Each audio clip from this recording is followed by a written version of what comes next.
आणि साहजिकच आहे महाराष्ट्रासाठी घेतलं जातं. सोमवारपासून हे अधिवेशन सुरू झालं. आजपर्यंत म्हणजे आज गुरुवार आणि अधिवेशन तसं म्हटलं तुम्ही म्हटलं जे सांगितलं की मध्यवर्ती आले. विदर्भासाठी या अधिवेशनात नेमकं काय दिलं गेलं हा सुद्धा एक विषय नक्कीच या निमित्ताने उपस्थित केला गेला पाहिजे. हे वर्ष जे आहे फार विचित्र गेलं आपल्याला. महाराष्ट्रावरती कधी नव्हे एवढी मोठी आपत्ती ही अतिवृष्टीच्या रूपाने कोसळली.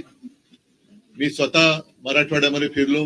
विदर्भातले आमचे आमदार आणि सगळे शिवसैनिक तसं महाराष्ट्रभरच अतिवृष्टीने हाहाकार माजवला. शेतकऱ्यांची घरं दारं, विद्यार्थ्यांची पुस्तकं आणि विशेष म्हणजे पिकं तर सोडून गेलीच, पण अनेक ठिकाणी माझ्यासोबत आपण देखील होतात, शेत जमीनच वाहून गेलेली आहे. आणि मग त्याच्यानंतर मुख्यमंत्र्यांनी एक भलं मोठं पॅकेज असं एक गोंडस शब्द देऊन एक रक्कम घोषित केली. त्या पॅकेजचं पुढे काय झालं तर त्या पॅकेजचं पण ठिबक सिंचन झालंय हे कळायला काय मार्ग नाहीये.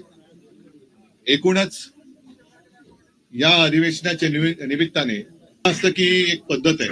पहिला अर्थसंकल्प येतो, मग मागण्या पुरवण्या मागण्या, मग त्याच्यात आणखीनच्या मागण्या, 75,000 कोटीच्या मागण्या कुठून आणणार, कोणाला देणार, राज्यावरती 9 लाख कोटींचं कर्ज आहे. या सगळ्या गोष्टी आपण बघतो आहोत.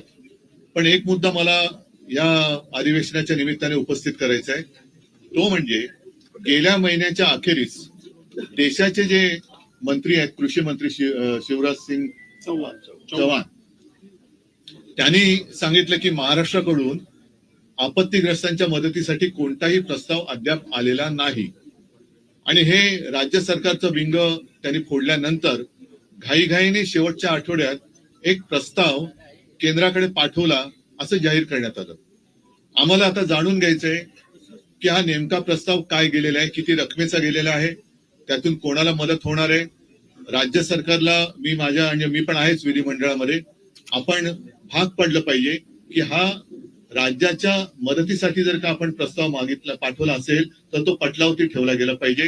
राज्यातल्या जनतेचा, शेतकऱ्यांचा हा अधिकार आहे की मायबाप केंद्र सरकार आमच्यावरती दया दाखवणार आहे की नाही, आणि ते दया दाखवण्याच्या आधी राज्य सरकार हे नेमकं कसं तिथून मदत आणणार आहे. कारण डबल इंजिन सरकार आहे, त्याच्यामुळे 2 इंजिनचं सरकार एका इंजिनकडनं दुसऱ्या इंजिनाकडे, दुसऱ्या इंजिनाकडून परत पहिल्या इंजिनाकडे अशी नुसती ढकलपंची करणारे त्या खरोखर ही मदत पाठवणारे. आणि ती मदत तुमचं केवायसी बीवायसी सगळं करणं, आता या सगळ्या मदती त्या खातर जमा करण्यामध्ये अडकलेल्या आहेत.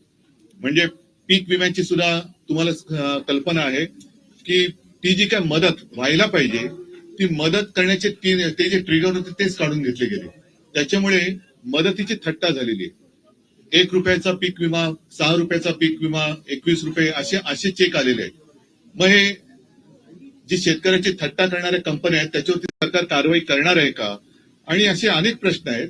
या प्रश्नाच्या निमित्ताने हे अधिवेशन जे सुरू आहे त्याच्यामध्ये सरकारकडनं जनतेला उत्तरे मिळाली पाहिजेत. कारण प्रश्न विचारले जातात, व्यथा मांडल्या जातात, राज्याच्या किंवा जनतेची गाऱ्हाणी इकडे मांडली जातात, पण नुसती वेळ मारून नेली जाते. हा आतापर्यंतचा अनुभव आहे. त्याच्यामुळे या अधिवेशनात याच्यावरती काय उत्तर मिळते आणि कार्यवाही दोन्ही काय होणार आहे त्याच्याकडे सगळ्यांचं लक्ष आहे. आणखीन अनेक विषय आहेत, पण पहिलं आपण जर काही प्रश्न असतील तर विचार, मी त्याच्यावरती बोलतो.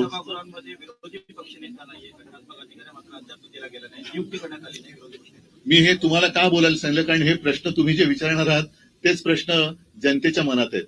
मी अधिवेशनाला येण्याच्या आधी सुद्धा एक 8-10 दिवसापूर्वी असं म्हटलं होतं की गेल्या वर्षीच किंवा पहिल्या अधिवेशनातच मला असं वाटतं ना भास्करराव, आम्ही विरोधी पक्ष नेते पदावरती दावा सांगितलेला आहे. त्याच्यासाठी भास्कररावांचं नाव देखील दिलेलं आहे आणि अजून अद्याप काही उत्तर मिळालेलं नाहीये. त्याच्याबद्दल तो खरंच नियम आहे की नाही हे सुद्धा कागदावरती कळू शकेल. पण नियम असला काय आणि नसला काय, जर नियम असला तरी आणि नसला तरी उपमुख्यमंत्री पद हे संविधानिक नसलेलं पद हे एक नव्हे तर 2-2 जे सरकार निर्माण करू शकतं ते विरोधी पक्ष नेते पद द्यायला घाबरते का, हा एक मोठा विषय. म्हणजे कोणाला तुम्ही घाबरताय? एवढं सगळं मजबूत सरकार आहे, किती 200च्या वरती जागा निवडून आलेल्या आहेत. केंद्र सरकारचा मोठा आशीर्वाद तुमच्यावरती आहे. एवढं असल्यानंतर विरोधी पक्षनेते पदाला तुम्ही घाबरताय का? आणि जर विरोधी पक्षनेते पदासाठी नियम लावणार असाल तर उपमुख्यमंत्री ही असंविधानिक पदं ही रद्द केली गेली पाहिजेत. ते सुद्धा जी काय त्यांच्याकडे खाती असतील त्या खात्याप्रमाणेच ते मंत्री ओळखले गेले पाहिजेत. कारण भाजपच्याच लोकांनी सांगितले की नंबर 1लाच महत्व असतं, 2 आणि 3ला काही महत्व नसतं. त्याच्यामुळे ते बिन नंबराचे जे मंत्री आहेत त्यांचं काय महत्व नाही महाराष्ट्र. विधानसभा अध्यक्षांची आहेत विरोधी पक्षनेता नियुक्ती हे एकमेकांवर ढकलण्याचा प्रयत्न नेहमी होतो. तर मग नाही, भेटण्यापेक्षा हे भेटण्याची काय लोकशाहीतली मांडणी आहे. लोकशाहीतली मांडणी आहे. अध्यक्षांना आणि मुख्यमंत्र्यांना हे कसं सगळं सांगड घातली गेले तुम्हाला माहितीये. अध्यक्षांबद्दलची सुद्धा आमची मतं गेल्या टर्म मध्ये आम्ही व्यक्त केलेली आहेत. त्याच्यामुळे ही ढकलपंची करताना मग मुख्यमंत्र्यांनी विचारलं पाहिजे, लोकशाहीचा महत्वाचा घटक आहे, राज्याचे प्रमुख आहेत, की का तुम्ही अजून करत नाही. आम्ही तर पत्र दिलेलं आहे. शेतकऱ्यांच्या आत्महत्येचा प्रश्न गहन आहे. गेल्या 6 महिन्यामध्ये जवळपास 780 शेतकऱ्यांनी आत्महत्या केलेली आहे. विदर्भ आणि मराठवाड्यात त्यांचा आकडा अजूनही जास्त आहे. त्याच्याकडे कोणाचं लक्ष आहे? कारण हे सरकार अख्खच्या अख्खं प्रचारामध्ये गुंतलेलं आहे. हेलिकॉप्टर सुटतायत, बॅगा भरभरून आनंदाचा सीधा जातोय. या सगळ्या प्रचारात म्हणजे आता सुद्धा अधिवेशन आटपून ताबडतोब प्रचाराला लागतील. अधिवेशन संपल्यानंतर लगोलग दुसऱ्या निवडणुकीची आचारसंहिता लागेल. म्हणजे निवडणुका मागून निवडणुका, हा सगळा खेळ. आणि गेल्या वेळेची ही आता जी निवडणूक आहे अजून त्याचा निकाल लागायचा आहे. मला नाही वाटत अशी निवडणूक यापूर्वी महाराष्ट्र राज्याने अनुभवली होती. पूर्वी आपण इतर राज्यांच्या निवडणुकांची उदाहरणं द्यायचो की बघा तिकडे कशी गुंडागर्दी सुरू आहे, कसे बंदुका काढल्या जात आहेत, बूथ कॅप्चरिंग कसं केलं जात आहे, पैशाचं वाटप कसं केलं जातोय. हे सगळं आपल्या महाराष्ट्रामध्ये ज्यांची उदाहरणं देत होतो त्या राज्यात आता आपल्या महाराष्ट्राचं उदाहरण दिलं जात असेल की बघा तिकडे कशी बेबंदीशाही सुरू आहे. म्हणजे कोणाचं पायपोस कोणात राहिलेलं नाहीये.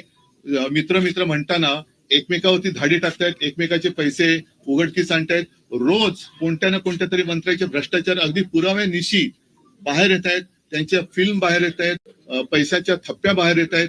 तरी सुद्धा मुख्यमंत्री हिंब आहेत. म्हणजे मुख्यमंत्र्यांनी अजून एक खातं निर्माण केलं पाहिजे आणि त्याचं नाव पांघरुण मंत्री असं ठेवायला पाहिजे.